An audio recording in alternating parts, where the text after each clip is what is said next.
Hello people, I'm Bharat Acharya. Welcome to our new lecture. So today I am going to do something very interesting, something that I haven't done for a very long time, going live on YouTube. Now, the purpose of today's lecture is to teach all of you all 8085 instruction set, the first group, that is called the data transfer group. Now, many students say, sir, it's not directly there in GATE CSIT. Agreed. It used to be there. 8085 was there in the syllabus for CS, but it is there in the syllabus for other branches. It is there in the syllabus for other exams. Many students who give the GATE exam also tend to end up giving either the ESE exams or probably the PRC exam, ISRO exam. For all of them, you still have 8085. From GATE perspective also, your knowledge of COA, which is the main subject that I'll be taking for your GATE batch, becomes much better once you know these instructions of 8085. So in a masked way, you're also learning a lot about COA, and nonetheless, you may not have it for GATE. It's there for most colleges. It's also one of the best places to start learning instructions and programming. So from all of these points of view, it's a fun thing to learn. That's the reason why we are doing it. Now, just let me know if the video and all the quality and the audio, everything is clear. In case there is an issue, please point it out. Otherwise, I will start. Okay, I'm giving you a minute. Just drop any comments in case anyone's around and checking it out. So I know exactly whether everything is happening on point or no.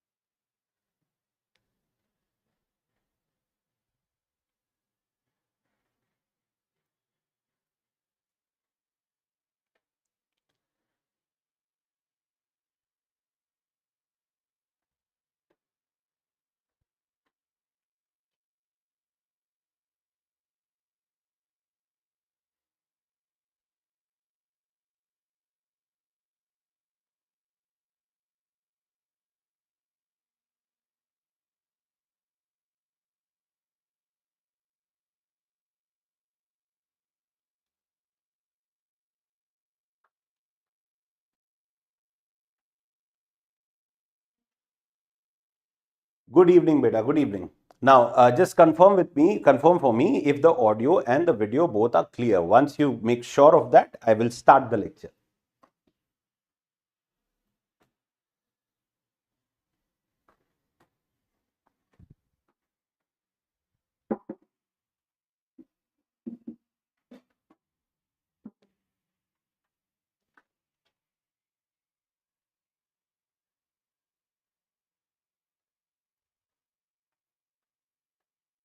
Yes, all clear. Thank you. Thank you. Okay.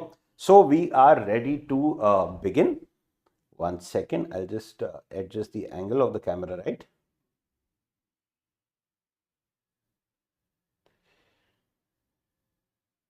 There you go. Perfect. Okay. So, for all of you all, if you've learned 8085, probably, from any teacher, maybe in college, maybe you've seen some of my videos, maybe either way, or from one of the best books of 8085, that's Ramesh Kankar. If you know it already, this is going to be more like a revision. If you've not learned it, it's there in your college. Pay attention. If you are amongst those who has found all this very tough, I don't know why people find microprocessor stuff. It's the cutest subject of engineering and has tremendous weightage at various levels. Keep one thing in clear. One thing clear. The way India is moving forward ahead, the weightage given to chip manufacturing will be huge if you are good in this field. Not just doing 8085, of course, 8085 was the oldest one. You need to know the modern ones, but you can't just wake up and learn FPGA just randomly today or what NVIDIA is making. You can't directly learn them. Your process begins from 8085, 8086. You learn this whole 40 years of technology where you understand what every new company and every new processor did to make things better. But if you master this field, the next 10 years, the growth story of India will be aligned with your own career. All right. So the government is paying a lot of attention, even in skill development. Chip manufacturing and AI are two hot fields where the money is being poured in by the government. So I won't be surprised if a lot of this comes back to GATE in probably not the direct 8085 form, but must in another way, probably a new recent processor like an ARM processor or something. I teach a lot of them. Chalo, now let's begin. A few basics before we start. What are the registers of 8085? Just you need to know them. Come on. So you have, okay, so I'll tell you what we are doing today. We are doing the instruction set, first group, data transfer group. These are the 16 instructions of the data transfer group. One second, I don't know why someone from Unacademy is constantly calling. Probably they want to add something else on the screen. Just give me a minute.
There you go. There you go. Okay. Yeah. Thank you so much for all the love. Thank you for the comments. Yeah. So a lot of teachers conduct these lives every day. So they have this very wonderful knack of conducting the lecture and side by side reading comments. I will take some time to do it. So if I don't read a comment for some time, please do not mind. Just pay attention. Now, so these are all the instructions that we are going to learn. ISRO, BRC. Now, a lot of videos are going on for ESC, ISRO, and BRC exam question papers because some of them are coming up, some of them are coming up in a month or so. So, from those points of view, let me tell you, oh my God, this instruction, LDAC, one of the two can be asked, they are pretty much the same. If you know one, you know the other, it's heads and tails. So, this super important, very important, and there is one more. If you want to ask a tricky question in programming, this is one instruction you want to be very, very off. If you are planning to give these exams, which I just mentioned, if you see a program where you see this instruction, do not ignore it. It looks so cute. PCHL, I'll tell you also what it does.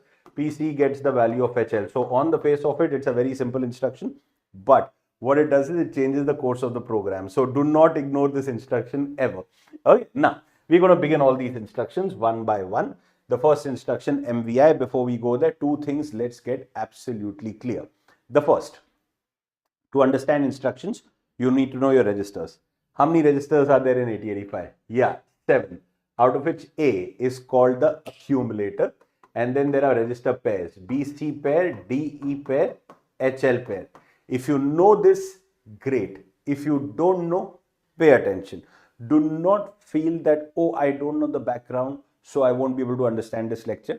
Nothing like that. You will understand everything. That is my promise to you. Just pay attention here. Okay.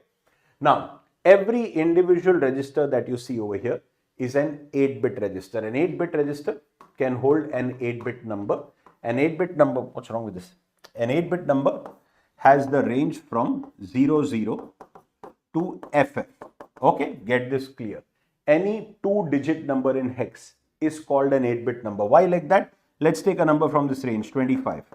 Now, if I want to write 25 in binary, how do I write it? 2 is 0010, 5 is 0101. This is how you convert hex to binary, 2 and 5.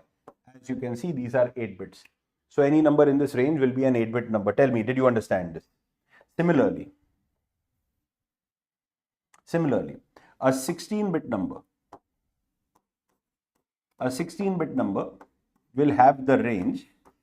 Who uses oil on this? Anyway, a 16-bit number will have the range 0000 up to FFFF, which means a 4-digit number written. As an example, 1, 2, 3, 4. Now, 1, 2, 3, 4, when I want to convert it into binary, come on. 1 is 0001, 2 is 0010, 3 is 0011, 4 is 0100. So, as you can see, these are called 16-bit numbers. So, for the last time, let me erase this. Give me the range of an 8-bit number. 8-bit number goes from 00 to FF. Give me the range of a 16-bit number. Come on. 0000 to FFFF. Now, all of you, this is not one random lecture that I'm taking. I have done my schedule. I'll show it on the screen in the beginning of the next lecture. I'm doing this whole mini series on 8085 for free, where I will be covering the whole instruction set. Not 1, not 2, not 30 out of 74, 74 out of 74. Every instruction in full depth I will be teaching. Are you clear? The timing will be exactly what it is today. Every day for the next 5 days, I will be covering this based on how many of you all attend, based on how well you all respond. Again, if I don't look at everyone's messages, please excuse me. I'm not used to doing this. I will get used to, because it's a lot of fun, but it'll take time. So if I don't see your message, doesn't matter. I will look at it the moment I finish the live, and I'll check as much as I can. And if I can, you will probably reply to as many as I can. Now, if I see that you all are showing me this kind of interest and a lot of love in watching it, I may do 3 more videos, which will be bonus videos, which will be programming of 8085. If you're planning to take other exams, you know how important that is, especially in ESE, because I'm also connected with the GATE, with the ESE section of Unacademy. We were going through their papers, even their batch is starting very soon. I was amazed to see there are papers where in a single paper, there are 2 programs of 8085 of 20 marks. I'm like, what are they doing? 40 marks. Yeah, it's a 300 mark paper, but in that 40 marks, 2 programs of 8085. That's the reason why this came to my mind, that one way or the other, it's invariable a student who's prepared for GATE. GATE is the mothership. If you prepared for GATE, you might as well also give these other exams. One way or the other, you will click. And for those students, knowing something like 8085 instruction and programming, one way or the other will help. So those are 3 bonus lectures. I have not put them in my schedule. I've just kept the slots free. If I see that love that you are showing me so far, I will definitely put it. Okay. Now, coming back. With an experience of teaching this subject for 20 plus years, I need to tell you, first of all, this should be crystal clear. Any student, boy or girl, if you are confused about what is an 8-bit number and what is a 16-bit number, forget learning 8085 or any microprocessor. This confusion will spoil the fun of learning everything in this subject. So it can never be a confusion. I'm writing numbers on the board. Tell me how many bit numbers they are. Okay. 26, 8-bit number. 29, 8-bit number. I just want to know how big the number. Every number is in hex. Okay. Every number I'm writing is in hex. There is a reason for everything. I have given those reasons in my videos, which I made free on YouTube, which is Introduction to Microprocessors. Do watch that. Now, 1, 2, 3, 7, 16-bit. 4,000, 16-bit. 8,000, 16-bit. 9,000, 16-bit. 98-bit. FF, 8-bit. FFFF, 16-bit. You understand that? Good. So now that this is clear, okay. What happens is the maids or whoever at home, when they clean it, probably they use a cloth that has been used somewhere. That's why that slipping happens. I'll get the whole board clean again. So that slipping won't happen. Anyway, coming back. So now you know this. The second thing that I want you to know, you may take a notebook and make notes. That will help you because I will write a lot of things, probably erase them to make room for writing more. So make notes if you want to. Now that you know 8-bit and 16-bit, second thing that you need to know is the memory. The memory that 8085 accesses. Where is this memory? Inside MUP or outside? Absolutely. Memory is outside. Okay. No memory inside the MUP. This is 8085 MUP. This is the memory. Are you clear? How big is the memory? Depends upon which bus. Come on, let's see how many of you all know your basics. And this is not a 8085 question. This is a COA question. Like I said, when you're learning 8085, indirectly you're learning a lot of COA. How big is the memory depends on which bus? Address bus. If the address bus of 8085 is 16 bits, that means the memory it can access is 2 raised to 16. 2 raised to 16 is 64 KB because we have a 16-bit address bus. And that is why the memory accessed by 8085 is 64 KB going from addresses 0000 to FFFF. Once again, how many bit numbers are these? Don't say 4 bits, they are 4 digits. How many bit numbers are these? 16. Because address bus is 16 bits, so every address will be a 16-bit number. So any number from 0000 to FFFF is a valid memory address. Like 2000 as an example is a valid memory address. In that address, there is some data. How much data? 1 byte. 1 byte means 8-bit. 8-bit means the data will have a value from 00 to FF. So let's say 33. Perfect example. This is the address range. This is an example of data. Are you clear? Addresses are how many bits? 16 when you're learning 8085. And data is how many bits? 8. Is this clear? Now, this is the foundation which I wanted you to have. I will erase this because I need space to write other things. I mean, I can create another screen, but basically this won't stay on the screen right now. I'll move ahead. So if you want, take a screenshot, the modern way of making notes, or just take a pen and paper and write it. All screenshots and all other methods, screen recording and all, are nothing as compared to actually writing it once. When you take a pen, put it on paper, draw this diagram, write the numbers, it gets registered in the head. Then you don't forget it. All right. If you want, take half a minute. Write this, write this, write this. And from tomorrow when you're coming for the class, please carry or keep a notebook and a pen handy. Are you clear? Yeah, you may watch the lecture while traveling, so you don't have it. No problem. Then take screenshots. Right? Now, shall we? Now that you know all this, let's begin. How many registers were there? What did I say? 7. A, B, C, D, E, H, L. Now, B, C, D, E, H, L are all 8-bit registers, but can be used as register pairs, which means they can be used together. So let's say B is 1, 2. Tell me valid? Yeah, B is how many bits? 8 bits. 1, 2, perfectly valid value. Are you clear? So B is 1, 2. C is 3, 4. Valid? Yes. So BC pair right now is 1, 2, 3, 4. So you may use B individually. You may use C individually. Next instruction, you may use them together.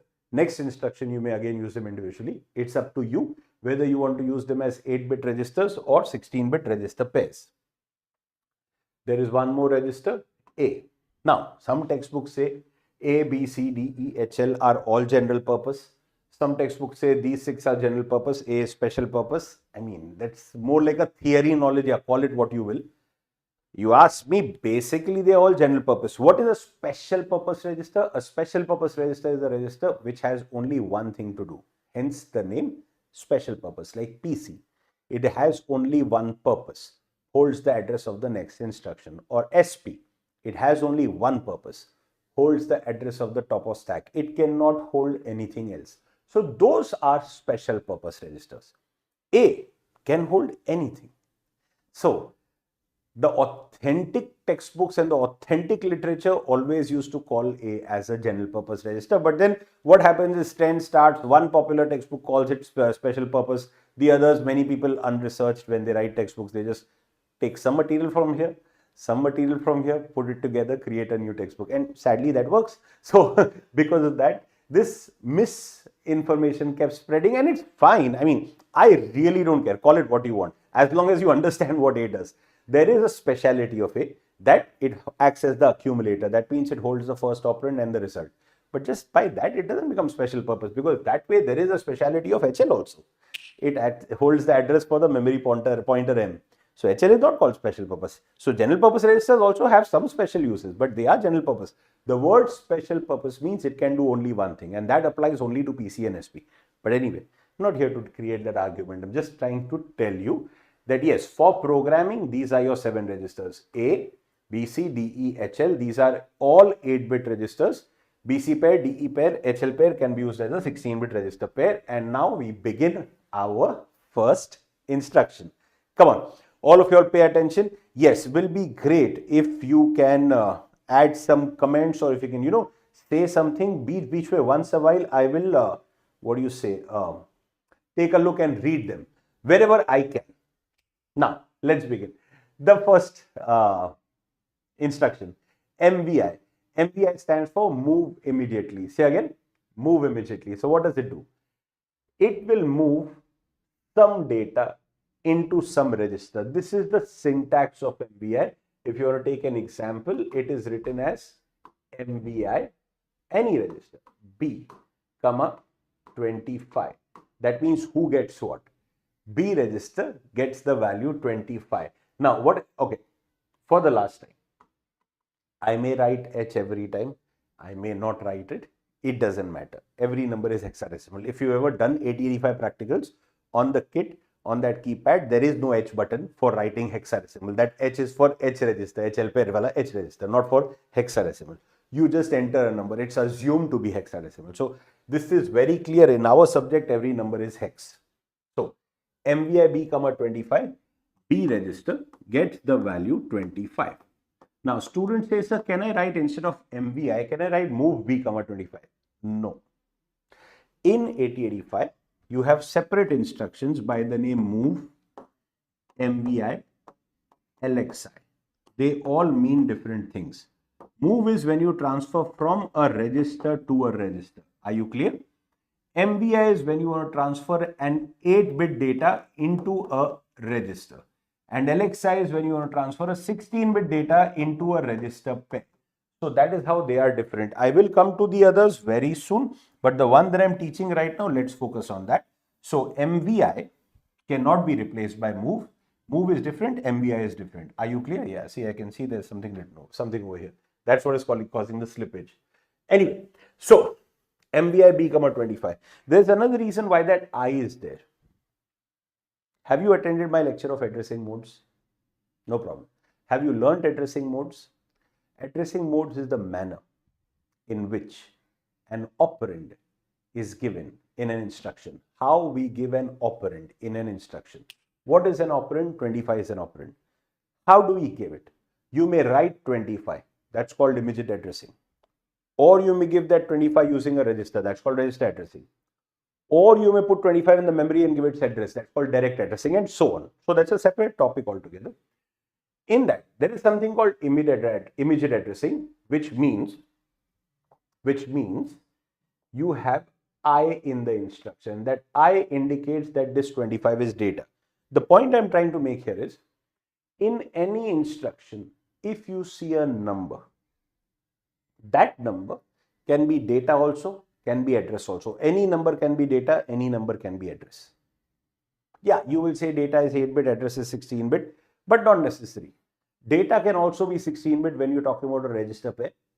And address can also be 8-bit if you're talking about IO address. So don't go by sizes. It will mislead you. It will cause a problem. Don't go by sizes. Are you clear? So when you see a number in an instruction and you want to know whether this number is address or whether it is data, you look for an I. These are simple tricks. See, I know 74 instructions of 8085. I'm not boasting. Look at all the processors that I teach, and I teach more. I've not made videos on them, but I teach more. You look at all these processors. 8085 has 74 instructions. 8086 has what? 68, 69 instructions. I won't remember how many, but I know every instruction. 8051, if I remember, 111 instructions. ARM, again, some 55-60 instructions. I teach PIC also, that's again some 60 odd instructions, and so on. So I know every instruction of all of these processors instantly. You show me the instruction, I'll tell you this is what it does. Now, it's humanly impossible for anyone to by heart it.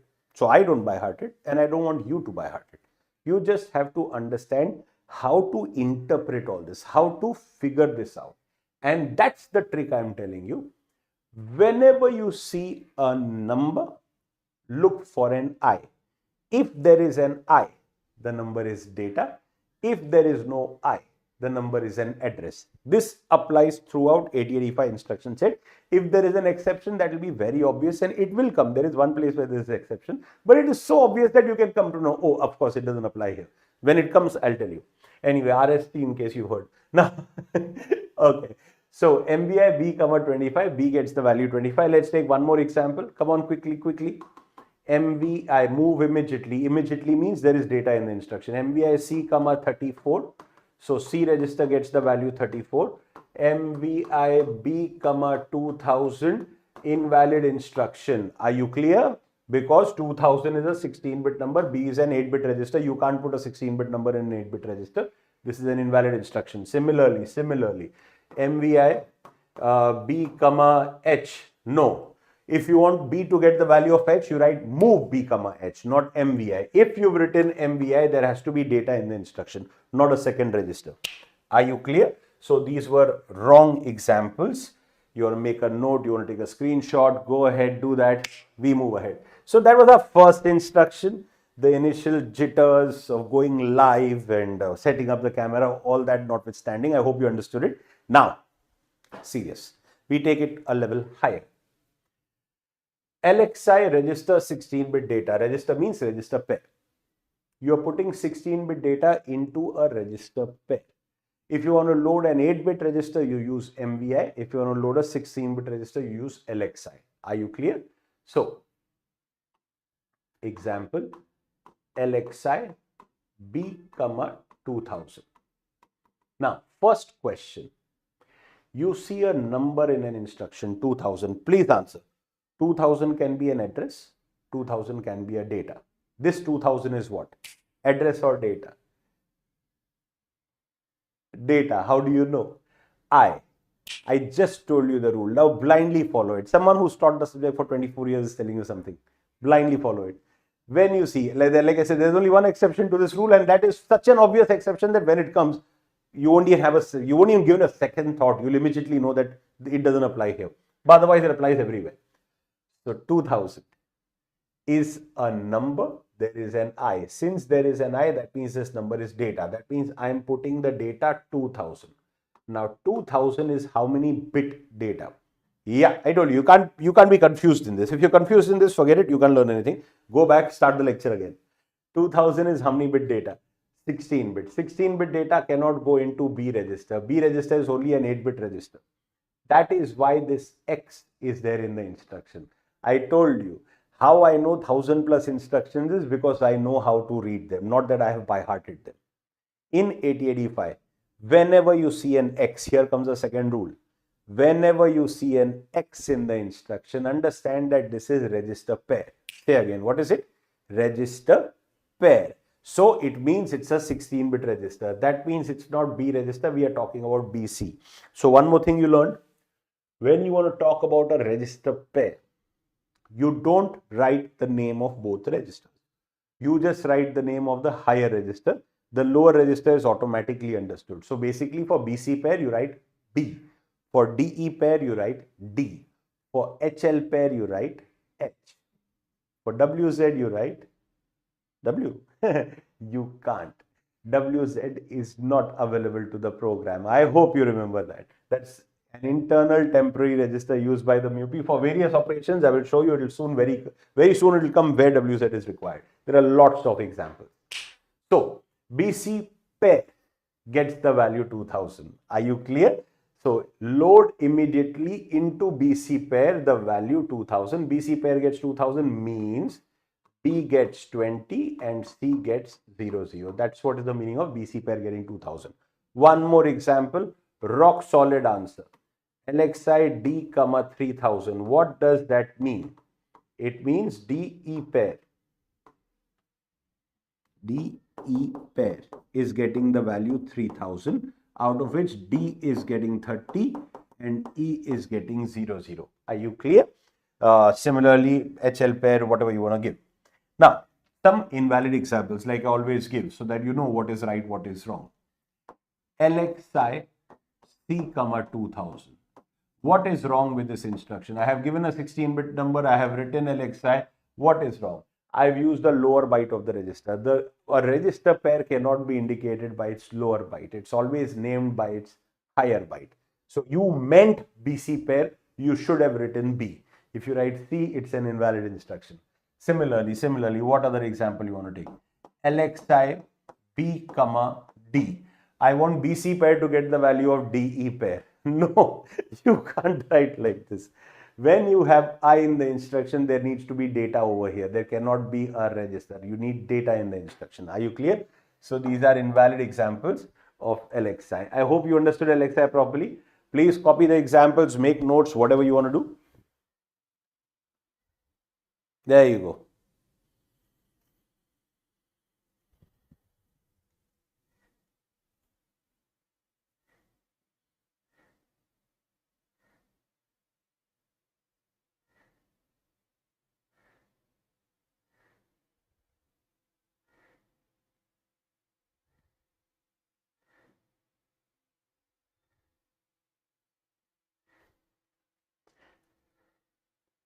Yeah, that full screen thing. Yes. That was a setting that I had to change. I hope now it is proper.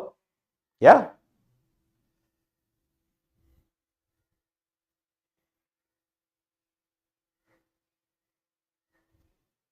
Okay, let's go ahead. Now, the next instruction, very interesting. MVI M, 8-bit data. What is M? Is M one more register? No, if it was, I would have shown you. I showed you all the registers. M is called memory pointer. Say again, what is it called? Memory pointer. M is a pointer to a memory location whose address is given by HL pair. Whoa, what did I say? This is your memory. Come on, look here. What are the address ranges of the memory? What is the memory address range? Tell me. Yeah, it goes from 0000 to FFFF.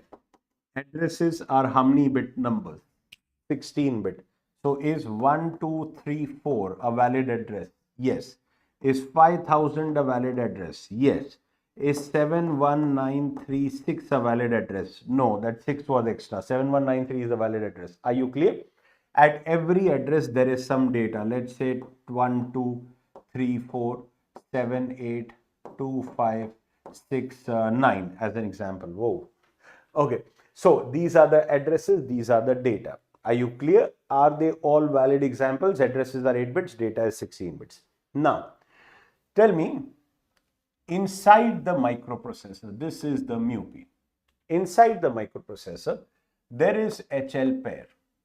HL pair is 16 bits. So at any given point of time, HL pair will have a number from this range to this range. Do you agree? A 16-bit register can have only a 16-bit number. So let us say HL pair has a value 4000. If HL pair has a value 4000, then location 4000 is what is called M. M, formal definition, M is a memory pointer. It points to the memory location whose address is given by HL pair. That is the formal definition. If you ask me, sir, forget this definition that I can get from anywhere, from Google, type what is M, you will get this answer, or GPT, whatever you use. As a teacher, tell me what is M. M is the data of a memory location whose address is given by HL pair. Say this again. M is the data of a memory location whose address is given by HL pair. In any instruction, whenever you write M, what the MUPI does, MUPI inside looks at HL pair. HL pair at any given point of time has some value. Let's say HL pair is 8000. MUPI treats this number as an address, goes to the memory address 8000 In that address, whatever is the data, that data is called M. Are you clear? M is the data of a memory location whose address is given by the current value of HL pair. Are you clear? Let me ask you some questions. What is M? Is M a register? No. Is M inside the mu-P? No. Is M HL pair? No. Is M just L of HL pair? No, M is not L. L is L. M is M. What is M? M can be any memory location at any point of time, which means M doesn't exist. M is only a programming tool. There is no physical register or physical box called M. M can be any register at any time depending upon what is the current value of HL pair. M can be any memory location at any time depending upon what is the current value of HL pair. So whenever you write M, mu-P looks at HL pair, whatever is the value of HL pair, treats that as an address, goes to that location, from that location, whatever data it gets, it calls that M. Are you clear? Using M, you can read this value, you can put a value, you can do what you want to do to that memory location. This is better. Okay. So using M, you can access any memory location. Are you clear? Now, what did I say? Say it again. Using M, you can access any memory location depending upon the current value of HL pair. Is that clear? Now that you understood it, please draw this because I need the board. Quickly, take a screenshot, draw it. You should have, if you're sitting with a pen and paper, you could have drawn it by now.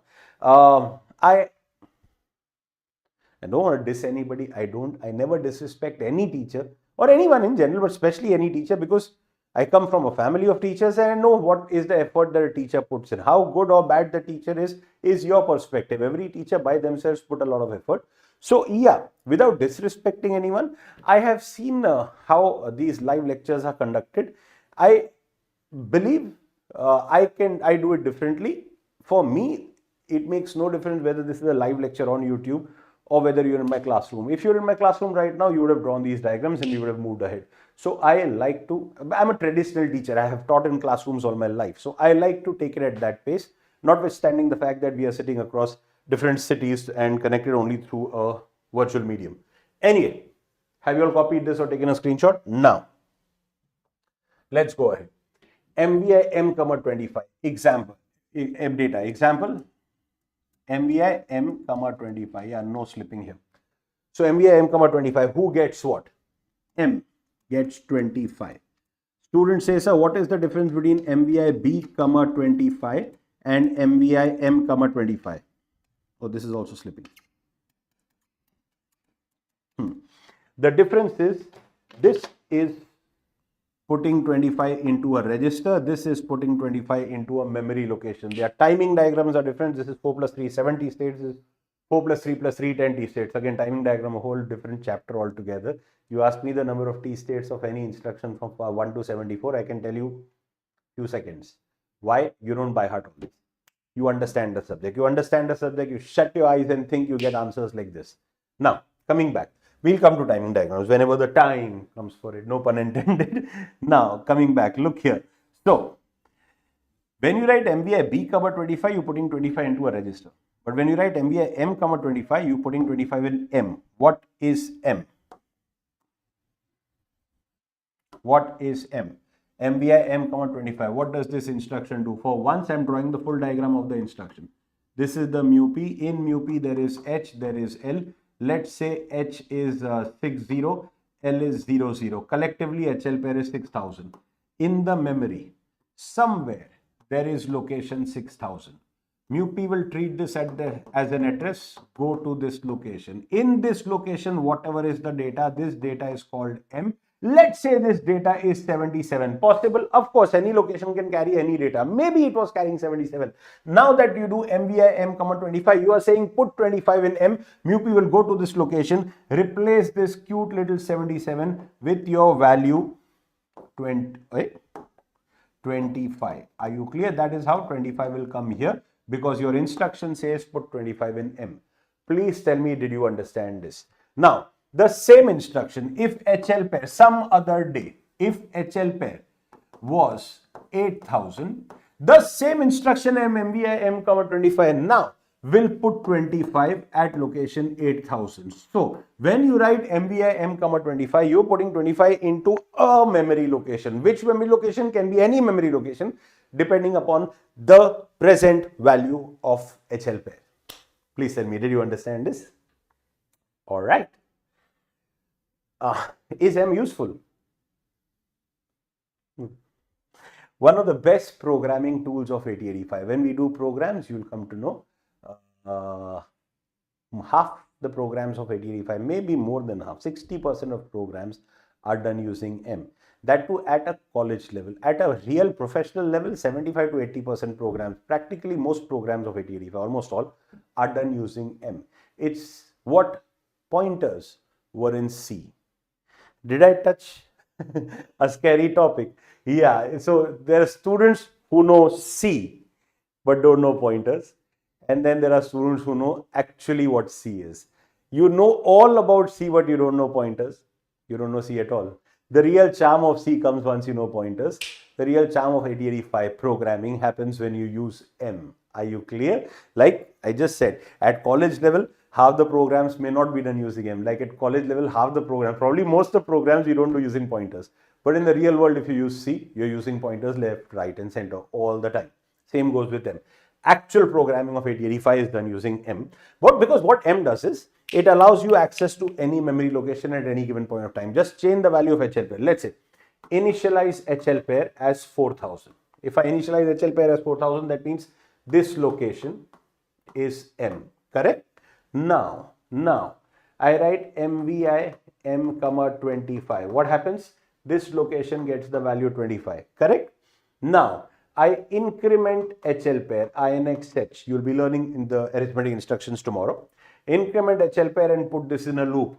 The same instruction MVI M, 25 now when put in a loop will put 25 at different locations, because M is never married to one location. M can be any location pointed by HL pair. Are you clear? So, like I said, very important tool. Take a screenshot quickly, or you could have written by now.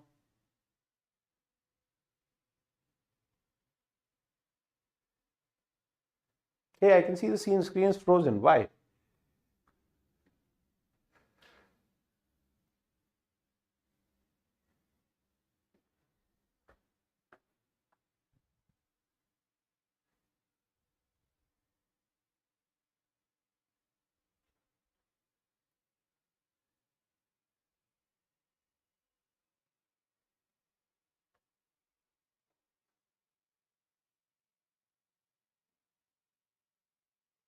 Yeah, no problem.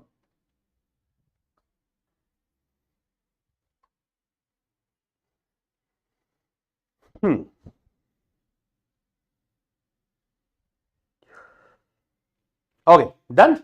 So, this was your first three instructions. So, what are the three instructions that we've covered so far? 1 minute recap.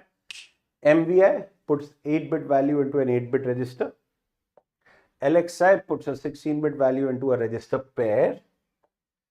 And MVI M, 25 puts a value but not in a register into the memory location pointed by HL pair. Are you clear?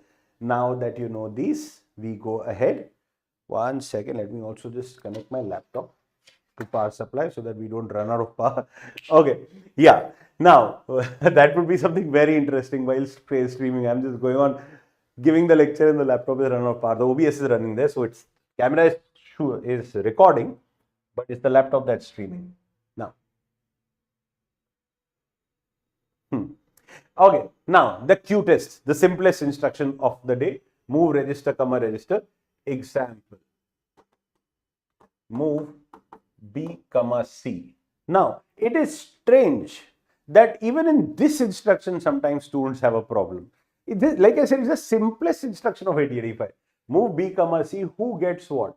B gets the value of C. So, B is a register, C is a register. So, the value of C gets copied into B. Let's say B was 24, C was 35. After the operation, B will get 35. The value 24 will be replaced by 35. What happens to 35 in C? Is it removed? No. Remember, in microprocessor, in the whole subject, in all of these, okay, all of these, there is no cut. There is only a copy. You know the difference between a cut paste and a copy paste, right? A cut paste removes from here and puts it over here. A copy paste copies from here and puts it over here. It still remains in the source. It just gets copied into the destination. So nothing will be removed from C. It will just be copied into B. That's the first thing. Secondly, students say, sir, that we understand, but we have a more fundamental doubt. The doubt is B is getting the value of C or C is getting the value of B. Now this is one confusion which I don't know how it comes in the mind of students. How can there be a confusion? Remember, it's always destination, comma, source. Say it with me once. Destination, comma, source. You always write the destination first. And there is nothing surprising in this. This comes from English. In English, when you write A is equal to B, what does that mean? Who gets what? A gets the value of B. Am I right or no? B is 25. Who gets what? 25 is not getting B. B is getting 25. You always write the destination and then you write the source. Are you clear? So this is also destination, comma, source. Many times it's our own thing that we use, the hand to brush. So some other person would have just used the hand to brush the screen, and that's what creates that oiliness. Anyway, especially in Bombay, where you always humid. There's no winter in our city. Anyway, so there's always moisture or something around your hand, and that's what spoils this. So I'll just get the board clean, so this should not happen next lecture. Anyway, so move B, comma, C. B gets the value of C. Is this crystal clear? Move C, comma, D. Who gets what? C gets the value of D. Okay, let's do something interesting. Okay, I'm doing a set of 3 instructions. Or rather, I will ask you to do it. This is B, it carries 25. This is C, it carries 34. I want you to interchange the values of B and C. Come on. See, I never plan a lecture. It just flows. So I don't remember last when I have taken this example at this point. I just felt like taking it. So go ahead now. I want you to interchange the values of B and C using D register. Did you understand what I'm saying? Why did I say using D register? Can I do it without D register? No, because then not in the simple form. Then mathematically yes, but not in the simple form. Not amongst the one instruction that I've taught you. What will happen is you will take the value of C, put it into B. The moment you take the value of C and put it into B, you lose the value of B. So what will you do? You will first take the value of C, put it into D. This is step number 1. Give me the instruction. The value of C should go to D. D should get the value of C. Come on, give me the instruction. A little more practice, 2-3 lectures from now, and I will be able to read comments live and tell you who is saying the right thing, who's not saying the right thing. But right now, come on, be with me. D should get the value of C. This is step number 1. This is step number 2. This is step number 3. This is your quintessential exchange. Remember in C programming also you've done. To exchange 2 variables, you use a temp variable. Temp is equal to A is equal to B, B is equal to temp. Same thing. So these are your 3 steps. First step. The value of C should go to D. Instruction.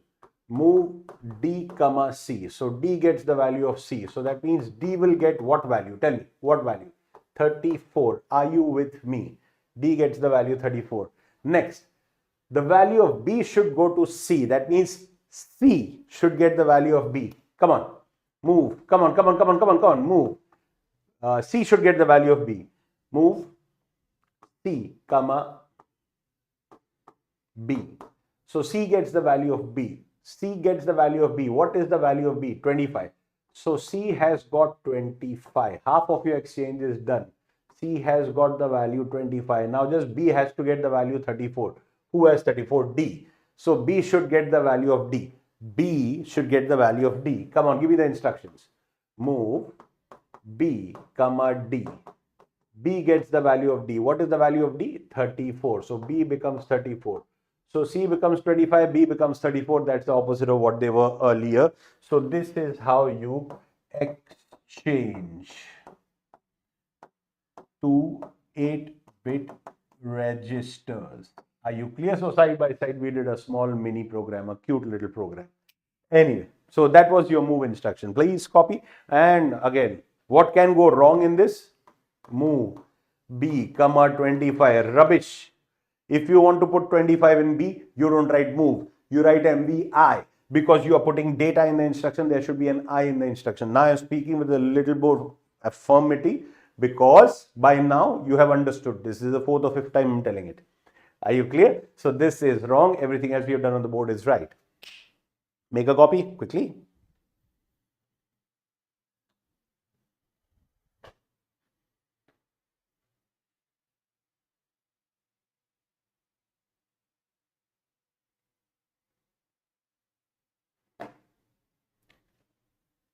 Come on, come on, come on. Where are the others?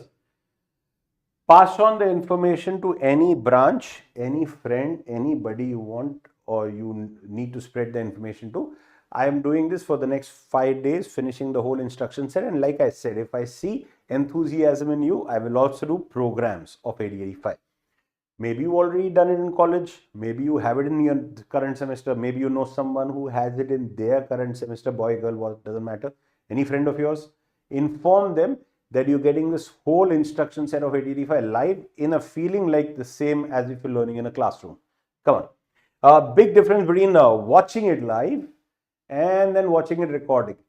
Because, you know, there is also this sense of patience where you actually learn. In recorded, you know, you can scroll ahead. So you tend to miss out a lot of important things they have said.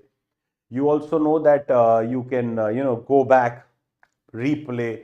The level of intensity is less. And the fact that you know that there are others learning with you live in the classroom is another feeling altogether. That's also the reason why a lot of people, in spite of having all these videos on various platforms like YouTube, etc., they still prefer to actually have the live batch and to join. Our batch of, not doing a promotion, just telling you, our batch of GATE CSIT starting today. In fact, today is my first lecture.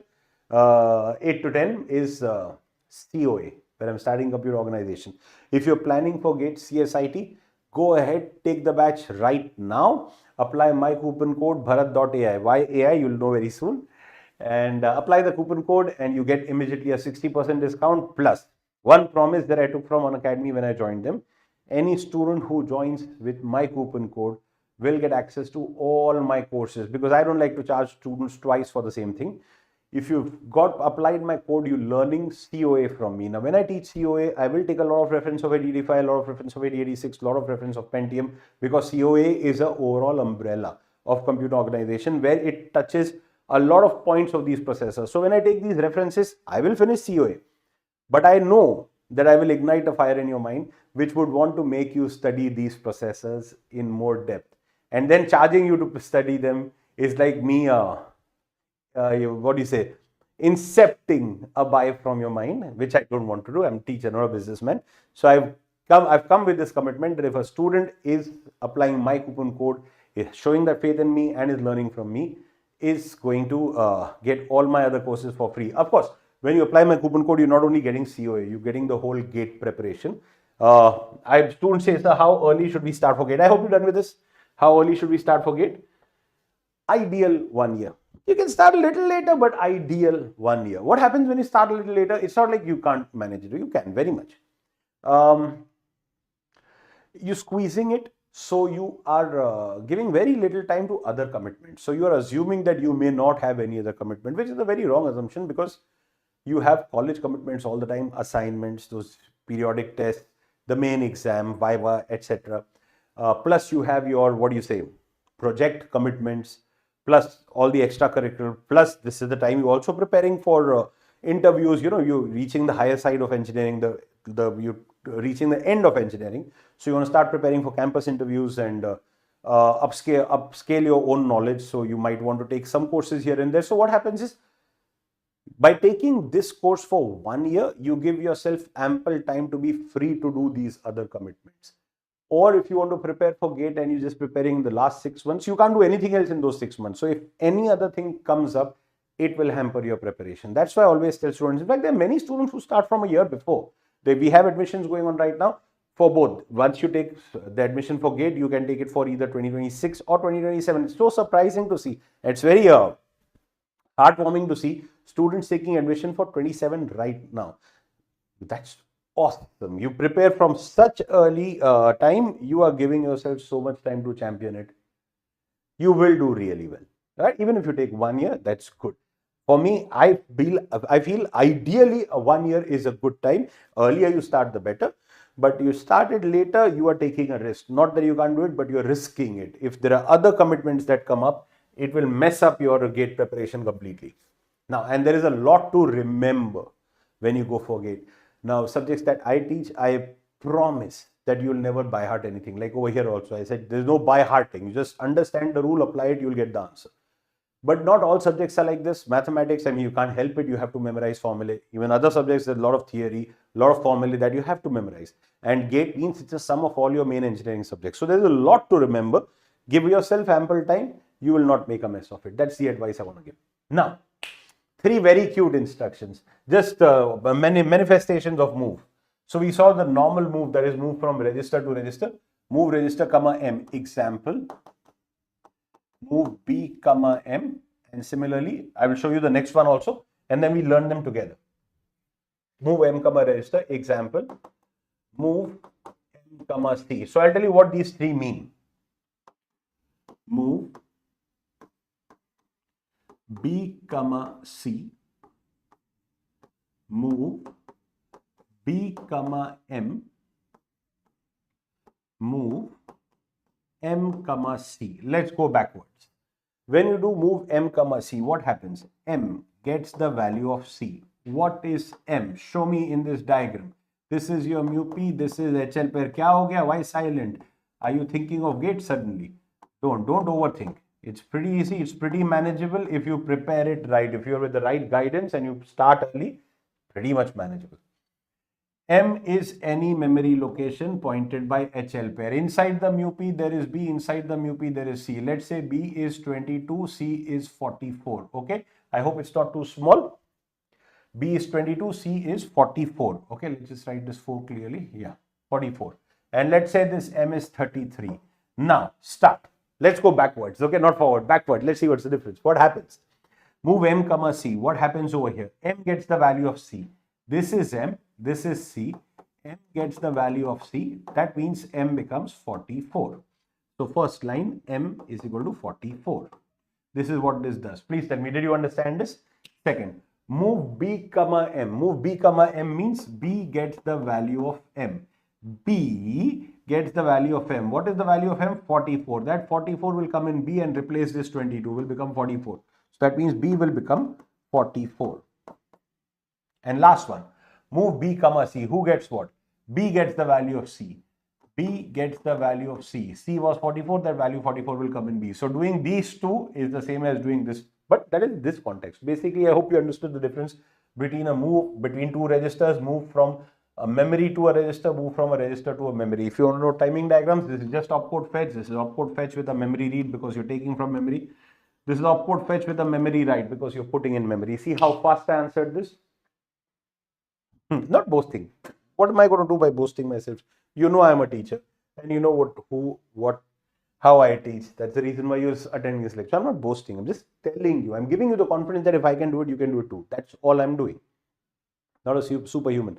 I'm just someone who likes to study with the concept. If the concept is crystal clear, answers flow like this, like how I just said. Now, in the beginning of the lecture, I said, some instructions are very important. This one is, I'm just keeping a track of time because I have another live at 6. So just keeping a track of time.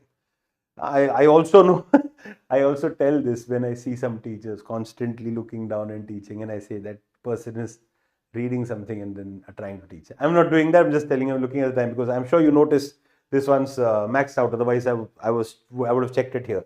In the lecture also, I did this. Yeah, see, we press it multiple times. It's showing 502. But anyway, doesn't matter. I'll keep the timer over here active. Anyway, that'll be easy.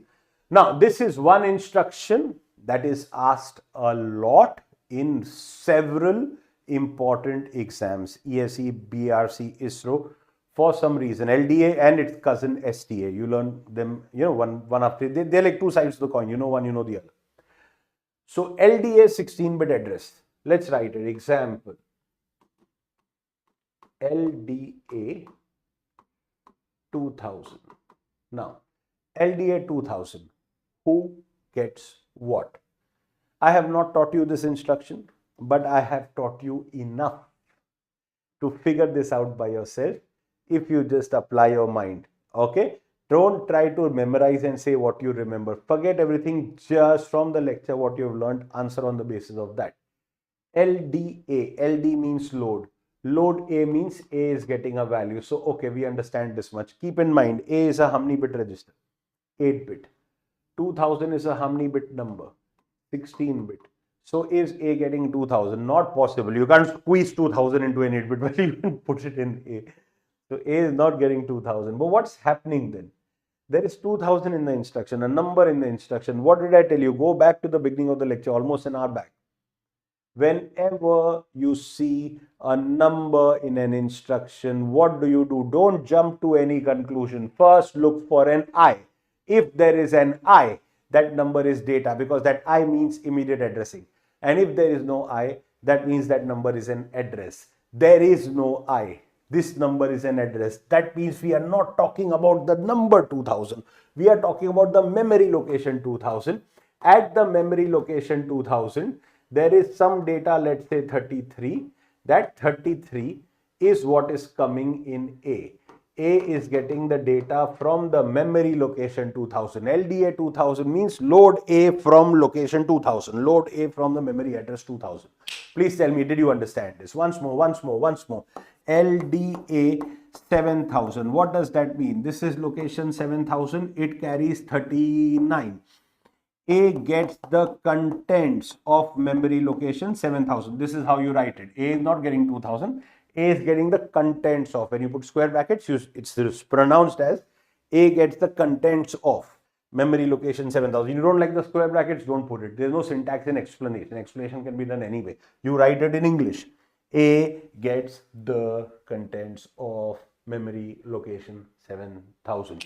How you write it is up to you. But if you want to write it in short, the textbook way of writing it is square bracket 7000. It means A gets the contents of memory location 7000, which means in this example, A gets the value 39. Students say, sir, if A has to get 39, you should have simply written move A, 39. Yes, you are right. But you will write move A, 39 when you know that A has to get 39. Did you understand? Many a times we don't know what is the data.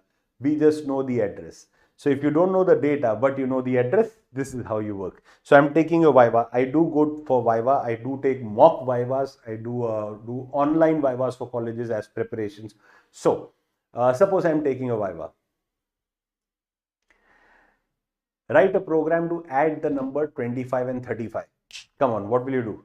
MVI A, 25, MVI B, 35, add B. Works. Write a program to add the contents of location 2000 and 3000. Now, you don't know the data. You only know the address. So what do? You need instructions from where you can pick up the data from the memory address. That is where you require LDA. Please tell me, did you understand? One very important thing to understand, very important thing. A is embedded in the mnemonic, which LDA is called mnemonic. Mnemonic, it's spelled like this.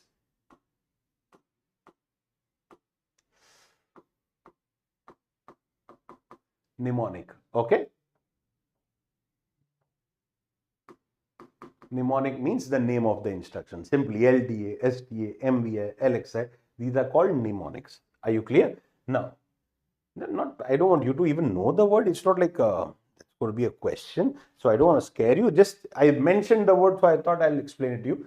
The name of the instruction. A is in the name of the instruction. That means this instruction is only for A.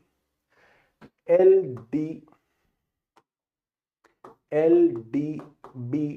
2000 doesn't exist. Are you clear? Just like it's not writing, it's so scared of writing it because it doesn't exist. LDC 2000 doesn't exist. Are you clear? These are all rubbish instructions. It only works for A. A is a part of the instruction name. It's a part of the mnemonic. Are you clear? It works only on A. Is that clear? So that was LDA. Now that you understood LDA, answer the next one. And then when you start preparing for ISRO, BRC and all those other exams, you will be remembering this lecture. It's unbelievable how many times you come across this instruction. Surprisingly, God knows why people keep asking the same. There's 74, they could have asked the others, but this is like a hot favorite for the examiners. Sometimes it also happens they just don't change the previous paper, they're just happy to repeat it, or not the whole paper, a few questions. That will be a news headline if a paper gets repeated in PRC. But yeah, one question here and there, who cares? STA 3000, what does that mean? Store A at 3000. Store the value of A at the memory location 3000. Are you clear? Do you see 3000? Yeah. What is that? A number. The moment you see a number, you look for an I. If there is an I, the number is data. There is no I, the number is address. That means this 3000 is address. ST means store. Just like load, the opposite of load is store. In load, you put the value in A. In store, you take the value from A. A gets stored somewhere. So you're storing A at the memory address 3000. So this is memory location 3000. We are storing the value of A at this location. Let's say this location carried 77 and A was 55. After the operation, this 77 will be replaced by 55. Please tell me, did you understand this?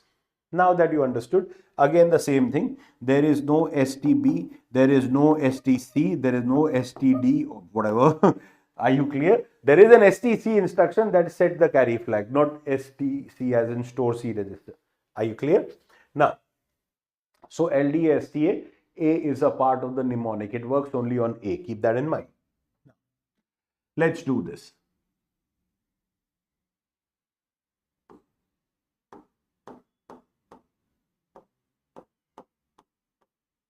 I'm going to make you do a simple and then a tough program. Okay. Take the data of 2000, store it at 3000. Come on, very simple question. Take the data of 2000, store it at 3000. This is step number 1. This is step number 2. Come on, tell me, how will you do it?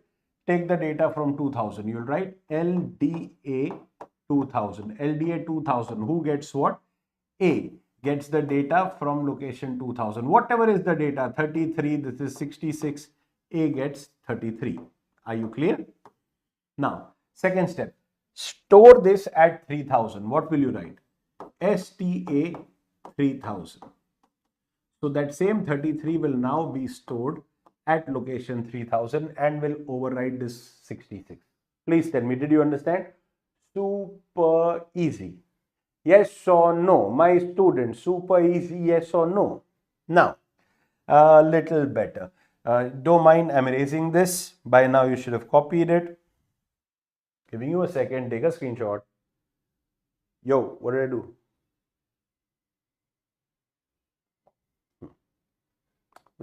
My hand would have touched something, yeah. Okay, look here. So now that this is done, you took the screenshot, you cleaned it. Now let's do something really nice. This is location 2000. This is location 3000, correct? This location carries 33. This location carries 66. I want you to interchange them. Exchange the contents of memory locations 2000 and 3000. And don't even try to tell me that there is an exchange instruction, we'll use that. Rubbish. That instruction exchanges the value of HL pair and DE pair, two registers, not two memory locations. So that instruction by any stretch of imagination will not be useful. You need to manually do this exchange. We had just now done an exchange, so I don't think it should be difficult. In fact, you want, I'll give you a minute. Come on. Those who are doing it right now with me, I'm giving you a minute. Come on, do it. हाँ, English में. Yes. Yeah, beta. I'm equally comfortable. English में पढ़ाना English में, हिंदी में पढ़ाना हिंदी में. Equally comfortable. और मुझे ये भी पता है कि ऐसे बहुत बच्चे हैं जिनको खाली हिंदी ही प्रेफरेबल होता है, और ऐसे बहुत बच्चे हैं जिनको खाली इंग्लिश ही प्रेफरेबल होता है, depending upon where you are based in our beautiful country. तो ये जो अभी लेक्चर चल रहा है ये इंग्लिश में है. बिल्कुल टेंशन मत लेना. हमारे YouTube चैनल में लिस्टिंग देखो, सुबह रात के टाइम पे prime time, the hottest slot, सब टीचर्स से मैंने रिक्वेस्ट किया कि ये वीक में द 10 to 12 स्लॉट मुझे चाहिए लाइव आने के लिए। मैं बिल्कुल यही चीज कराने वाला हूं हिंदी में। आप अपने सब दोस्तों को बोलो भरत सर से लाइव क्लासरूम में पढ़ना है, फुल इंस्ट्रक्शन सेट, एक भी नहीं छोड़ूंगा।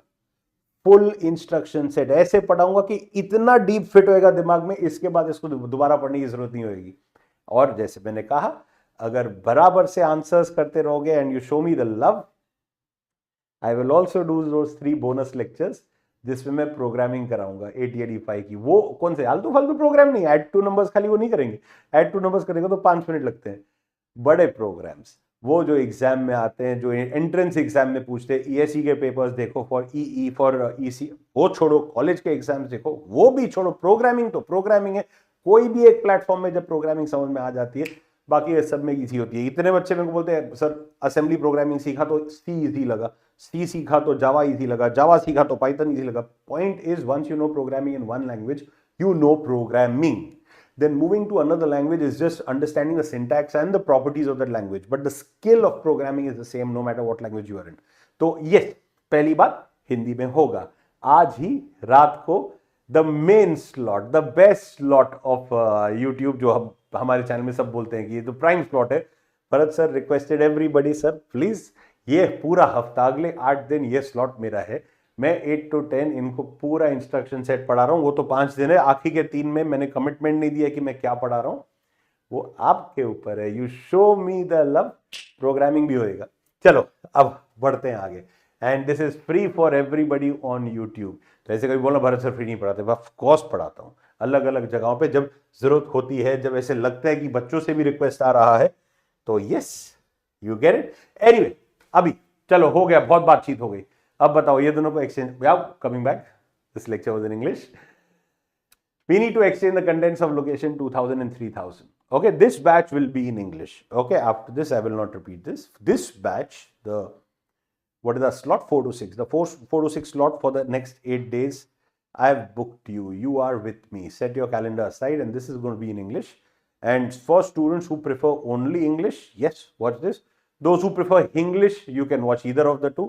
Those who want Hindi, watch the same lectures 10 to 12 at night. All right? Now, coming back. Now tell me, enough time given? Do this exchange. What will you do? Take the data from 2000. I'm giving you the steps. Take the data from 2000 into A. What is the instruction? LDA 2000. I will write the instruction later. First, let's go through the steps. So A has got 33. All right. Now, if I do STA 3000, I will lose this number. Do you understand this? I will lose 66. I don't want to do that. So I will transfer this into B.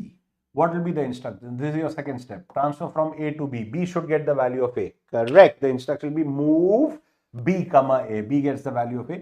So B gets 33. Are you clear? Now, who is free now? A is free because I moved the value to B.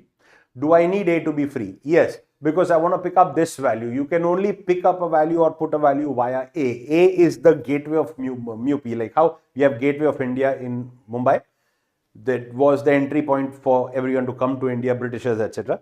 Similarly, the gateway of MUP, the entry point and exit point of MUP is A register. Once the data comes in A, you can transfer into any other register, but the entry exit happens through A.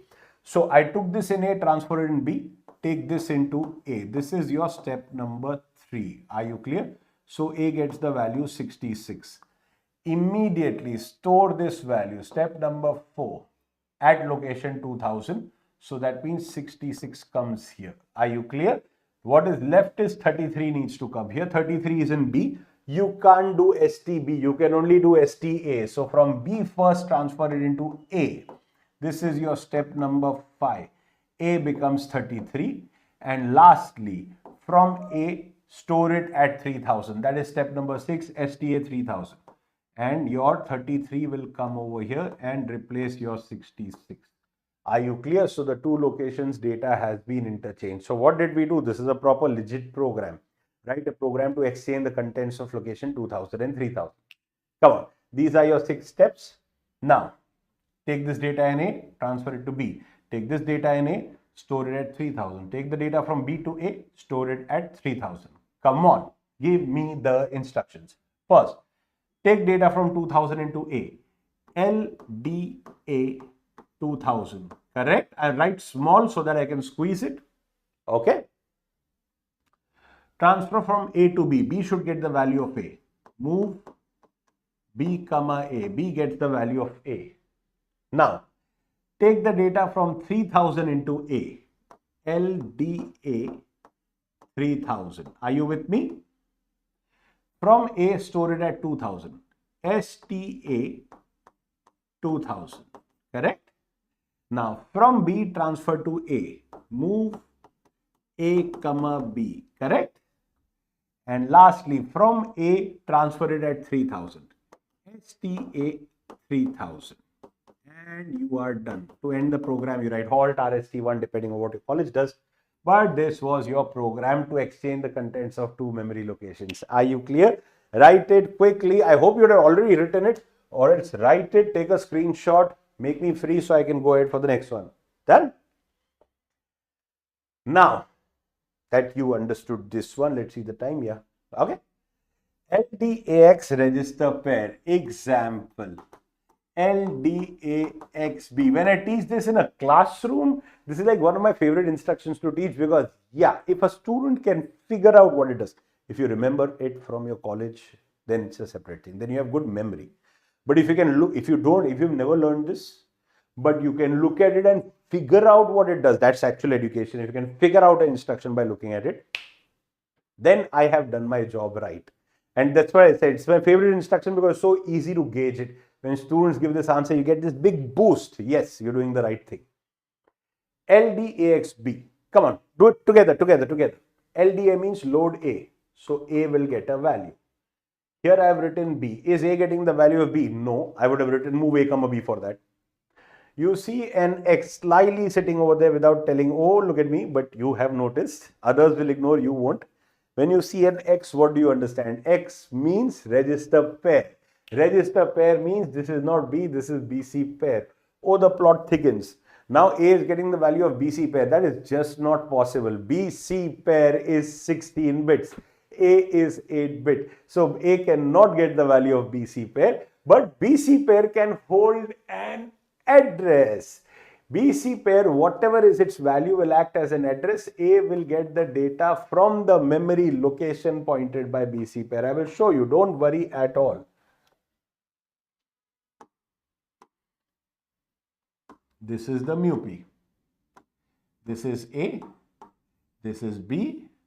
This is C. B is 1, 2. C is 3, 4.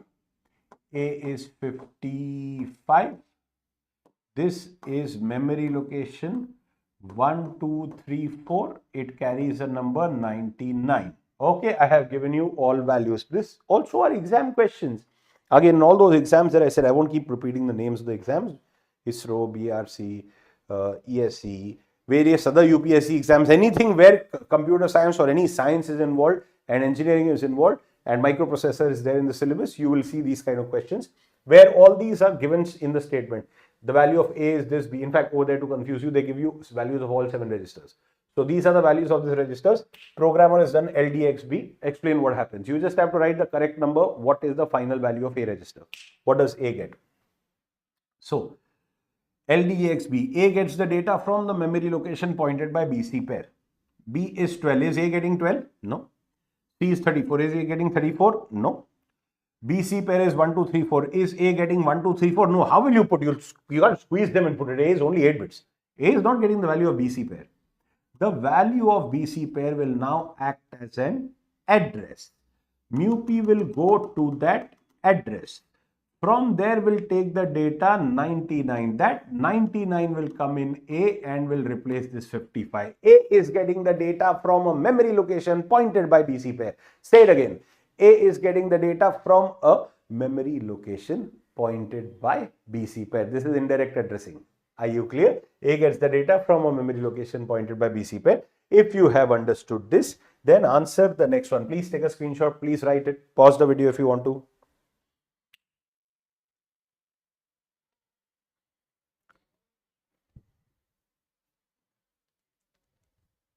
How come I didn't charge the watch last night? I have a charger here. Wait, I'm just charging my watch.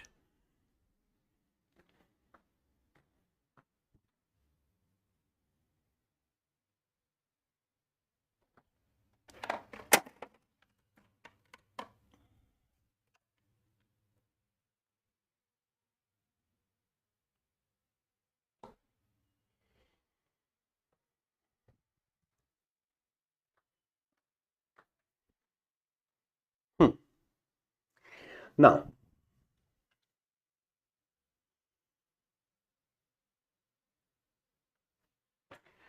you've copied this, done, we go ahead. Now answer this one. STAX register pair. Example. STAXD. Store A. Come on, together. Store A. So A is getting a value or giving a value? Giving a value. There is D. There is X. That means DE pair. Is A getting the value to D pair? No. How can A get the value to D pair? D pair is 16-bit. A is 8-bit. A is giving the value to the memory location pointed by DE pair. In the sense, look at this. Now I'm drawing the diagram and you answer. A is 33. D is 40. E is 00. This is location 4000. It carries a data 99. Now answer what is happening. A is getting stored in D? No. In E? No. In DE pair? No. The value of DE pair 4000 will be used as an address. A will be stored at this memory location pointed by DE pair. That means this 99 will be replaced by 33. Store A at the memory location pointed by DE pair. Student says, sir, what is going on? Why are we doing something like this? This is fantastic if you understand what is going on. Please copy this so I can erase it and I'll show you what is the purpose behind doing all this. This is so fabulous. This is how you do lots of programs. This is indirect addressing mode, by the way, if you learned addressing modes. Okay, copy, screenshot it, done. Yeah. Now, let me clean this. Now, look here. There is location 2000. There is location 3000. I want you to take the data of 2000 into A and now store it at location 3000. Tell me, did you understand the question? Take the data from 2000, store it at 3000. Give me the instructions. Take the data from 2000. Come on, loud and clear. Now we've done it today. It shouldn't be a problem. Come on. LDA 2000. Who gets what? A gets the data of 2000. Whatever is the data, I don't care. That data is coming A. Now store it at 3000. STA 3000. Store A at location 3000. So you have stored the data from 2000 to 3000. This is called direct addressing mode. Say again, what is it called? Direct addressing mode. Why is something like this? Because you have directly given the address. You have given the address in the instruction. This is like catching your nose like this. Direct addressing. Are you clear? Then there is indirect addressing, where instead of writing the address in the instruction, we will give it using a register. Why do we do that? What was my question over here? Take the data from 2000, store it at 3000. You're transferring only one data. If my question is just transfer one data from 2000 to 3000, this is the answer. Very good. What if I tell you write a program to transfer a block of data from 2000 to 3000? Tell me, did you understand this? There is a whole block of data from location 2000, like a copy paste. You do it all the time, don't we? We copy messages also and paste and forward and all. Anyway, that's a separate thing altogether. But you understand what I'm saying. We means you. So you copy things from one place and put it in the other. That is copy paste. What are you doing? Copying one character? No, if you have to copy one character, you might have just written it. You copy a set of characters, a whole string, like a whole text from one place, and stop overthinking from one place and you put it in the other. So that copy paste is the program that we are doing. You want to copy this block of data and put it away. This is called block transfer program, one of the most popularly asked questions. When we do those programming lectures, I'll show you in how many exams you get questions like these. Now, if you want to transfer this whole block of data from here to here, you can't use this method. There are 100 values. What are you going to write? LDA 2000, STA 3000, LDA 2001, STA 3001, LDA 2002, STA 3002. Are you going to write like that? Is that programming? That is nonsense. See, the voice already coming out. That is nonsense. You don't try. If you want to do something 100 times, you don't write it 100 times. You write it once and put it in a loop. That is what is called programming. So this ain't going to cut it. What you do instead is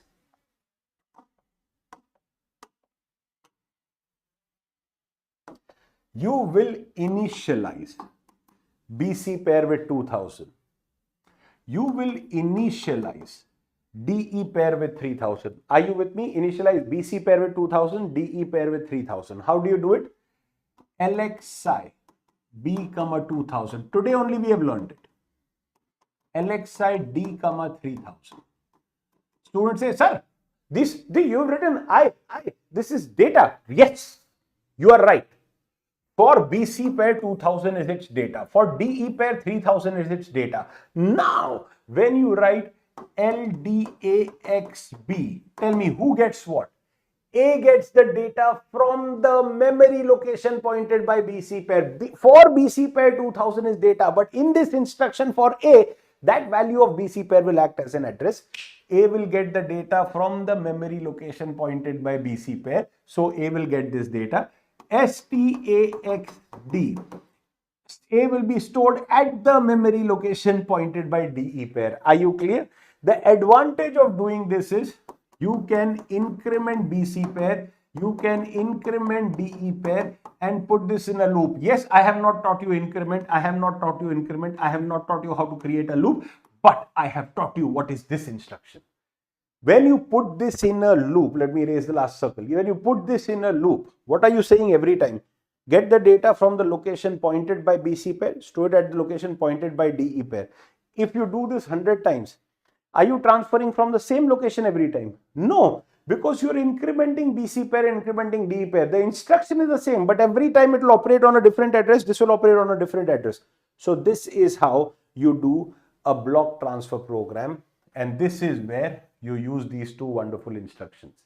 Are you clear? LDAXB for the last time. Take a screenshot quickly. I don't want to break the flow. I won't take a long pause.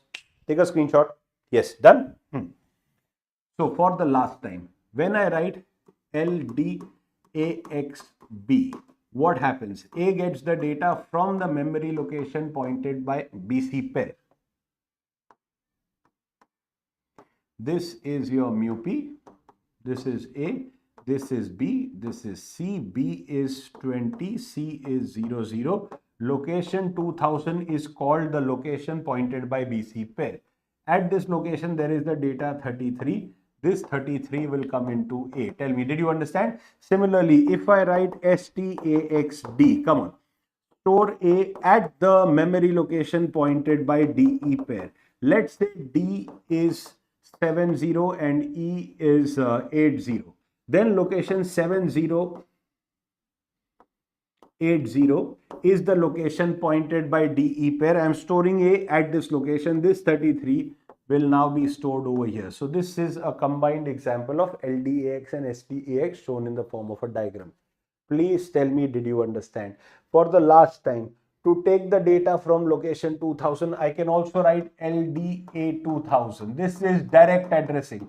The advantage of doing this is that it is simple, but the drawback is it will only work at 2000. Instead, if I write LXI B comma 2000, I have initialized BC pair with 2000. Now when I write LDAXB, A is getting the data from the location pointed by BC pair, which means from the location 2000. Here also A is getting from 2000. Here also A is getting from 2000. Here it will always get from 2000. Here it will only get the data from any location pointed by BC pair. If BC pair is 2000, you will get the data from 2000. But by putting it in a loop, you can access data from a series of locations. Are you clear? Yes, we will do many more programs.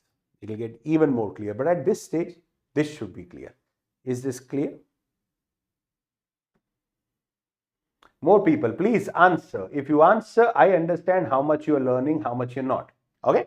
Now, let's go ahead. There is also a possibility I may merge the English and Hindi batches into one. If you would want me to do that, please mention me. My numbers are there everywhere. You can just connect with me directly or message here. There's a possibility I might miss the message here, but if you may message me on WhatsApp or something, I will see it. And if that's what more people want, I will probably combine the English and the Hindi batch. Though I know very clearly, because I run these courses even on my website, there's a whole distinct set of students who like it in English and there's a whole distinct set of students who like it in Hindi. They won't change even for one lecture. Anyway, I hope this is clear. Now, that was LDAX and STAX, and now we are reaching the end of the instruction set group, the first group, and also the end of the lecture. LHLD 16, now by now it should become clear. LHLD example. LHLD 3000. Load HL pair from location 3000. So who is getting the data? HL pair. Is HL pair getting 3000? No. You see 3000. Come on, answer yourself. You see 3000, but you don't see any I. That means this 3000 is not the data. That means this 3000 is address, which means you're getting data from location 3000. Now, when you're getting data from location 3000, one location only carries 1 byte. You want data for HL pair. HL pair is 16-bit, which means you want 2 bytes. So you'll get the data from 3000 and 3001. 3000 will give the value to L. 3001 will give the value to H. Why like this? By the principle lower byte, lower address. If anybody knows the name of this principle, what is this called? This is called the little, shabash, little endian rule. Say it again, the little endian rule, which says lower byte gets the data from the lower address. So L will get the data from 3000, H will get the data from 3001. So what it does is, basically, this is the mu P, this is L, this is H. You wrote LHLD 8000 as an example. Mu P will go to location 8000 and 8001. Over here, let's say there is 34. Over here, there is 1, 2. HL pair.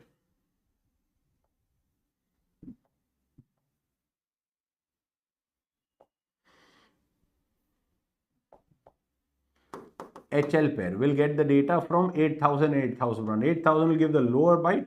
So this will come in L. So L will become 34. 8001 will give the higher byte because the higher address. So this will come in H. So H will become 12. So effectively HL pair gets the value 1, 2, 3, 4, but it's got from the memory. Are you clear? It gets the data. So LHLD 3000 get the data from 2 memory locations. Which 2 locations? 3000 and 3001. 3000 will give the data of L, the lower byte. 3001 will give the data of H, that is the higher byte. Take a screenshot. Now, if you've understood this, answer the next one very clearly. SHLD is 16-bit address. The same thing, but in the reverse direction.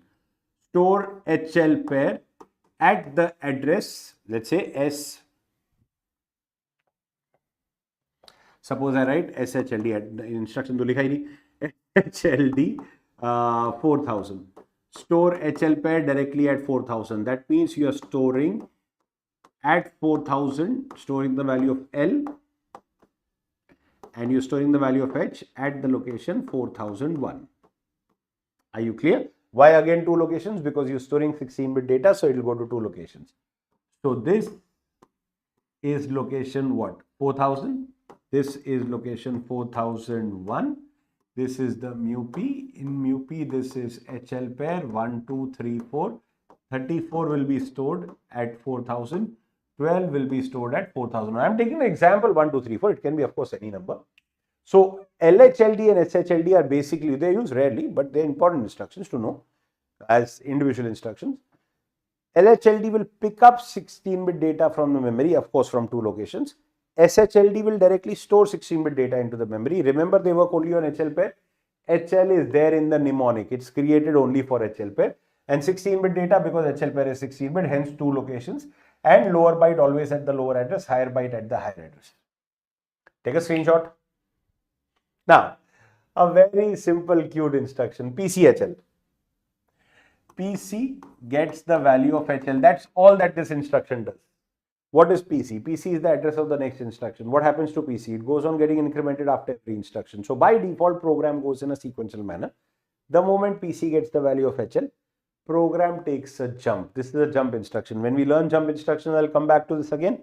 And then when we do programs, I'll come back to this again. At that time, this so cute looking instruction will become the turning point of the program. And I'm being literal when I'm saying it. The program will actually turn from this instruction. Whenever in any exam, if you see some instructions and you see PCHL and you see some more instructions after that, ignore these completely. They will never be executed. PCHL does a jump because PC gets the value of HL. So it changes the course of the program. Keep that in mind. So it's a very simple looking instruction but has a very crazy effect when you actually do programs. But this you will understand when we do programs. Alright. Just wanted you to know PC gets the value of HL. That's what it does. Similarly, the next one again, very simple. This doesn't even have a deep meaning. It's just a simple, straightforward instruction. SPHL. SP gets the value of HL. What is SP? Address of top of stack. So this is how you initialize SP. You can initialize SP in two ways in 8085. One is writing LXI SP, any address like FFFF or any address you want. We generally initialize stack from the last address because stack goes the reverse way. So that it doesn't interfere with anything else, we normally initialize it at the end. But you can write any address you want. So this is one way of initializing SP. The other way is SPHL, where you already have some value in HL. That value, whatever is there in HL. What is wrong with the board? Whatever the value in HL, that value will come into SP. Are you clear? So that is another way of doing it. So these are two ways in which you initialize HL, initialize SP. You never use these instructions. There's no program that I remember where a programmer needs to do this. I mean, you may want to do it, but you never need to do it. But as an instruction, you should know every instruction. Any instruction can be asked in the exam. You should know what it does. So SP gets the value of HL. That's what this instruction does. Lastly, second last instruction, exchange. This, when I taught the architecture, I have taught it. Exchange instruction always exchanges the value of HL pair and DE pair. There is nothing else it does. It will interchange the value of HL and DE. So the value, so let's say DE has 2000 and HL has 1279. After the operation, HL will become 2000 and DE will become 1279. How will that happen? It will take the value of DE, directly put it into HL. No, the value of HL will be lost. It will take the value of DE, put it into WZ. So WZ will become 2000. Shabash, your temporary register pair. Step number 1. We'll take the value of HL, put it into DE. This is step number 2. So here you will get 1279. And lastly, we'll take the value of WZ, put it into HL. This is step number 3. So HL will become 2000. So as you can see, both of them have been exchanged. Remember, this works, or this is not even written in the mnemonic, but it works only on HL and DE, nothing else. Exchange will only exchange the value of HL pair and DE pair. Last and final, where did it go? Okay, that was not intended, but no problem. I am going to erase this. Probably that thing, the DDP operator didn't write it, no problem. So this is your 16th instruction, the last instruction, that is XTHL. Quite an important instruction. Why? See, suppose you are the examiner and you want to ask some instructions in college exam, placement exam, whatever. You're not going to ask move. Are you going to ask explain what move B, C does? Come on, if a student can't write move B, C, then the student doesn't deserve to write the exam. I mean, these are the most obvious instructions. Similarly, increment. Are you going to ask increment? No. Are you going to ask add B? No, because they're obvious. Looking at the instruction, even if a person who has not studied can answer. Like I said, it requires only this much aptitude to answer that. But an instruction like this is what is popular, because you cannot look at this instruction and guess what it does. If you have not studied this, you cannot answer this. XTHL stands for exchange top with HL. Say again, exchange top with HL. So what it will do is, it will exchange, pay attention, last instruction, will exchange the top of stack with HL. This is your stack, this is 1, 2, this is 3, 4, this is the top of stack. Remember who points to the top of stack? SP, stack pointer, it always points to the top of stack. SP is a register inside the MUP. It gives the address of the top of stack. Say again, it gives the address of the top of stack. SP is not the top of stack. SP gives the address of top of stack. This is the mu p. Inside the mu p, there is the register SP. It gives this address. I'm writing SP over here. It means it gives this address. So it gives the address of top of stack. Let's say this address is 4000. That means SP is 4000. So this address will be SP plus 1. This address will be SP plus 2 and so on. So this whole element 1, 2, 3, 4 is a 16-bit top of stack value spread across two locations because one memory location can carry only 1 byte. I want to exchange this with HL. HL is 16 bits. So the exchange will be with two locations, this and this. The question is, who will be exchanged with what? Come on. We spent 2 hours on this now almost. So you tell me who will be exchanged with what? L will be exchanged with SP. H will be exchanged with SP plus 1. Why like this? Lower byte, lower address, higher byte, higher address. Remember, what is the rule called? The little endian rule. Lower byte works on lower address, higher byte works on higher address. This is not a transfer. This is not a transfer. It's an exchange. Let's say HL was 5, 6, 7, 8. After the operation, there should be 5, 6 here, 7, 8 here, 1, 2 here, 3, 4 here. How does this happen? Will HL directly go here? No. Will this directly come to HL? No. First, there will be two memory reads. These two values will come out of the stack and go to Z and W. Again, why Z and W? Lower byte, lower address, higher byte, higher address. So this is step number 1. And 2, but basically 1 in the overall sense, in the logical sense. Of course, it will be 2 steps, but in the logical sense, this is the first thing. First thing, take the value from top of stack into WZ. Once this is done, this is your step number 2, all in all. The value, so 2 memory reads and 2 memory writes. HL will come here. As HL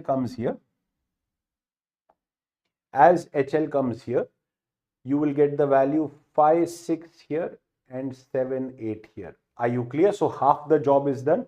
This exchange is over. Now the third step, the third logical step, this and this. Step number 3, where the value from Z, what does Z have? 34. That 34 will come here. And what does W have? 12. That 12 will come here. So finally this 1, 2, 3, 4 comes here and this 5, 6, 7, 8 comes here. So they have been interchanged. Once again for me, come on, once again. We are talking about the instruction. Ignore this, please. Ignore this. We are talking about the instruction XTHL. This is instruction number 16. We are not working on this instruction. That is already done. So copy paste error. Exchange top of stack with HL. So let me write the step first and then I'll draw the diagram. Top of stack means the data pointed by SP and the data pointed by SP plus 1. This will be exchanged with L, this will be exchanged with H, this will be assisted by Z, and this will be assisted by W. This is the actual write-up of this instruction. And if I have to show you as a diagram, come on now together. This is the second time we are doing it. You should be able to answer. There was something on the top of stack. On top of that, there is 12. On top of that, there is 34. There is SP. This address is SP plus 1. Why is this SP? Because this is the address of top of stack. So if this is SP, this is SP plus 1. This is SP plus 2. This 16-bit data will be exchanged with HL, which means L and H. L is the lower byte, H is the higher byte. Let's say HL pair contained 5, 6, 7, 8. I'm using the same example as numbers. So what will happen? First, step number 1, let's just change the color of the pen. Step number 1, this will go into Z. This will go into W. So this is 2 memory reads. I'm writing as step number 1 and 2 now. I'm writing every operation as an individual step. So this will go into W and Z. So Z becomes 34 and W becomes 12. Now these two values will go in. So this is step number 3 and step number 4. So this will become 56. This will become 78. These are 2 memory writes. So 2 memory reads followed by 2 memory writes and your output fetch. That's your timing diagram. Anyway, now these two came out. These two came in. Lastly, the value of WZ. This What happens first, what happens second doesn't matter because it's an internal operation. Still, if you want numbers, I'll give it. This is step number 5, step number 6. You will get the value 12 here and you will get the value 34 here. So your 1, 2, 3, 4 replaced by 5, 6, 7, 8, your 5, 6, 7, 8 replaced by 1, 2, 3, 4. Just visualize in your mind and tell me what happens. The data from SP and SP plus 1 will be taken into WZ. The data from L and H will be stored into SP and SP plus 1. The data from WZ will be stored into H and L. That's how HL pair gets exchanged with the top of stack. Please tell me, did you understand? That was your full instructions set. MVI puts 8-bit data into a register. LXI puts 16-bit data into a register pair. Yes, we have 2 minutes. MVIM puts 8-bit data into a memory location pointed by M. Simple move register to register, memory to register, register to memory. Takes the data from a 16-bit, takes 8-bit data from a 16-bit memory location, that is the address, stores the data to that address, takes the data from the location pointed by register pair, that's indirect addressing mode, indirect addressing mode, takes 16-bit data from a 16-bit address. So data comes from 2 locations, let's say 4000 and 4001, storing into L and H respectively. The opposite, store HL pair at 2 memory locations. PC gets the value of HL, SP gets the value of HL. Exchange happens between whom and whom? HL pair and DE pair. And XTHL, data from top 2 locations of stack goes to WZ. Data from HL goes to the stack and data from WZ comes into HL. So it exchanges the data of HL and the value of the top 2 elements of the stack. That was the whole data transfer group. Like I said, we'll come tomorrow for arithmetic instructions, but before that, before we wind up, we are starting this batch of COA for GATE CSIT. In fact, the whole GATE CSIT batch is starting today, and my lecture is amongst the two. We are 2 teachers starting today, so mine is at 8 to 10. That is the COA lecture, and you could join today in case you're not available today. In case for some other reason, you are most welcome to start from the second lecture. It doesn't matter. The first lecture is a basic introduction, which I have already put out as a free video. In fact, the first 2-3 videos we put out as free so that everybody knows what is the level of teaching and what kind of concepts you learn, and then the subject will take off. What I promise you is everything that is there in the syllabus will be covered. Plus, I like to step a little outside also and cover a few more things, because there is no boundary to a syllabus and there is no boundary to knowledge. You want to learn as much as you can. Plus, we will solve every question which has been asked in COA in GATE exams for the last 10 years. That's 20 papers. CSIT has 2 papers every year because of the number of students that give. So, in 20 papers, everything that has come ever will be solved, giving you thorough, not just those, there will be other questions also solved, practice questions from all the prescribed textbooks. Which are the prescribed textbooks? Zaki Hamker, what else? Morris Mano, William Stallings, John P. Hayes. So wherever I see these interesting questions from those books, I add those also in the whole preparation. So you will be thoroughly prepared to get as many marks as you would want to from the whole COA. My target is all the marks of COA are up for the grabs, and the way I will prepare you, you will be equipped to get full marks. Then of course, after that is how much you put in your effort. Okay, hope to see you there. Apply my coupon code, you get access to all my courses. You know about my courses. Each course by itself can be taken. You don't want to learn the whole GATE, take the individual courses. They are for 1500 each, or you sign up for GATE and you get access to all of these 8 courses for free if you sign up using my coupon code. All right, hope to see you there. Wish you all the best. Do well. And I am starting. Oh yeah, for those who want to join, you'll be spending a lot of time with me today. For those who want to join the GATE course and are planning to do it and are still in 2 minds, the introduction to COA, which will happen today in the actual batch, a glimpse of it, I will show you today in the very next live, which is again mine, where I'm giving introduction to COA starting in the next 10 minutes. Hope to see you there. Wish you all the best. Do well.